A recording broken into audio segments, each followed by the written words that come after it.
I'm looking at Steam, and I've always looked at it as this kind of a neutral platform, indirect competitor for the most part with PlayStation and Xbox, of which now with the Steam OS, people are starting to see the competitive strings and the similarities.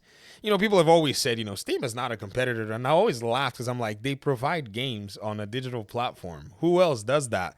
I wonder. Everybody else that's trying to get in here, even their partners, are partners and competitors with them.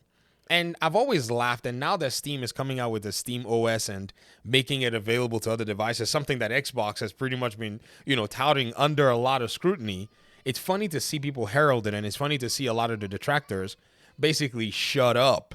I've been wanting y'all to shut up for the longest time, but you know what's even funny? I've been wanting y'all to actually celebrate the wins that PlayStation has been getting. When I started talking about the PlayStation platform from a critical perspective and an analytical perspective, my goal was that PlayStation would get to the point that it can compete against Microsoft. Once Microsoft announced that it was acquiring Activision Blizzard, I already knew that they were gaining a top position. Little did I know that it was going to freak PlayStation out. And when PlayStation's leaks came out, when we saw their threat analysis, it confirmed my suspicions. And so since then, I'm like, we need to talk about PlayStation and what they're doing instead of all this more console sales, Xbox no sell console.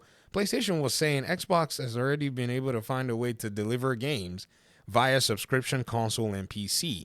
Our pillars are dated and behind the competition. Like, we're not close to where they are. Now, PlayStation has decided we're going to go ahead and take a page out of that. In 2020, they moved to PC with Horizon Zero Dawn, launching the game later after everything had come out on PlayStation. To that, they got some backlash from the PlayStation audience. Even then, Herman Hulst is quoted in a PlayStation blog interview as saying just because one AAA game came to PC doesn't mean that all AAA games are going to come to PC. Well, we know that the ship done changed now. Everything's coming to PC. Like, they have a pipeline and they have development teams that work on PC ports. But what's more important is they moved their live service launches to PC day one. These games that are live service and highly profitable potential have now moved to PC. You know what's even weird in the whole conversation? I'm not seeing any PlayStation fans actually celebrate this as a win, which it is. I'm the one that's actually here celebrating it. Me, the PC guy. Like, I'm the one saying, "Good job, PlayStation. You did it. You did the one thing that you knew the assignment, even though you almost screwed it up with your stupid PlayStation requirement that you eventually had to go ahead and implement and then remove the game from being sold in other countries. Dum-dums. You still made it happen. Lucky you, Arrowhead probably played you guys into the success on the PC platform that you had. Again, these guys are they're the architects of their own potential, hamstringing or demise if they actually even are able to even sensibly think about things, in a better way. But they still get their flowers from me because, again, regardless of the circumstances, it is what it is. The same similar circumstances, in a weird way, put Xbox in a position to be able to acquire, Activision. So, again, I can't take it from them. Even though Destiny right now is in a weird place, they're still winning on that front. But where are the PlayStation fans celebrating these things? Nowhere to be found. Why? Many of them build their ethos that PlayStation was going to only exist on the platform and succeed on the platform and do well on the platform. Now they want to all come out and say, well, these live service games need more people. Don't you have 65 million that have bought your consoles? So again, your 65 million consoles are not doing the job. You need more people to be able to get the appeal if you can capture them where you can capture them. And the live service games are already proving it. How much more do you think the single player games are actually going to prove this stuff when they eventually start doing more single player day ones? Because they're already doing some. And this is where I've come in with my PlayStation missive and my PlayStation analysis. For some, they think this is anti-PlayStation and PlayStation hate. I say kindly shut up if you will not celebrate the wins. Because the wins, they are right there. And they're coming from the critical perspective of things. PC players have sent their critique. We are not going to get a PlayStation account to play these games of yours. We're not interested in doing that.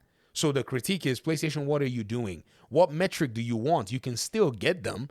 You can still calculate your MAUs without them forming a PlayStation account, unless you want them to basically have a PlayStation account for you to sell games directly to them on PC. Then create a PC launcher.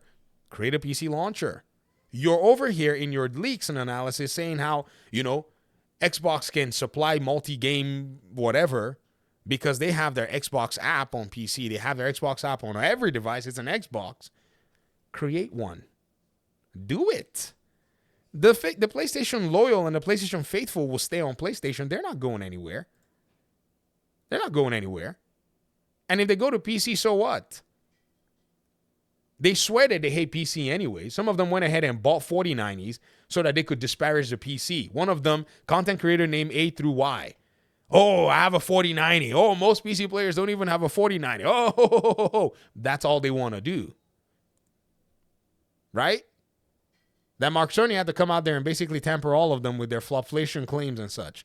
That's all they're here for. They're not the real gamers that you are targeting. They're not the people who jammed out the Helldivers 2 and put you in this position. They're not the people that are going to play Destiny and put you in this position. They didn't buy Lego Horizon Adventures. They didn't buy Astrobot. So I don't know why. I don't know why PlayStation is running its business in a way that aligns with their thinking when coming outside of the box and thinking outside of the box is providing proven success. Software sells. Great. You want to sell hardware? Give the people a value proposition. Xbox has done it. Low priced console, subscription service to give you games day one. I'm not even saying PlayStation should even go do a Game Pass like thing. It's too expensive. They can't afford it. But by golly, they can afford a PC launcher. Crap. Like, really?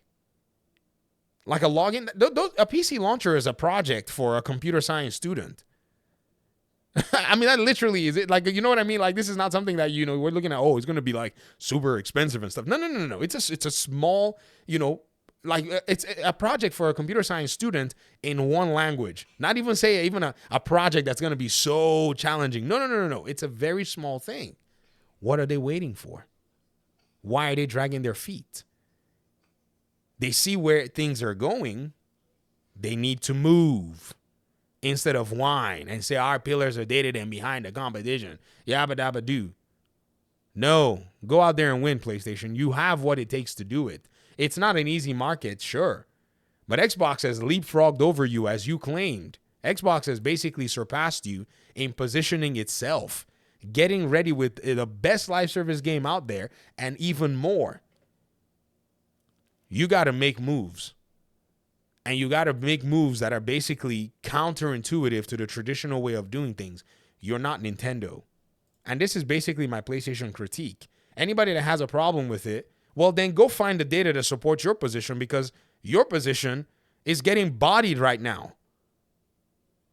When last did a PlayStation game at launch within its first few years see 25 million units? Yet a Warner Brothers game is doing it.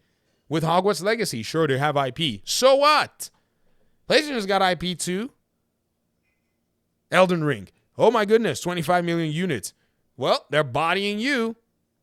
Your God of War game sold 15 mem on your platform and came to PC and I don't know what it sold, but Elden Ring's winning. They have a game coming out and it's not even the sequel. They have a DLC that made it in the top grossing games of 2024. Anybody see that list I just showed you? Elden Ring's on that list. The DLC pushed their game into the top. Their single player game is grossing revenue close to your live service win. And you're sitting there on the console of 65 million of people that are playing what? These live service Xbox games? Okay. Don't adjust. Let's see how this all works out for you. Thanks for watching. Peace out.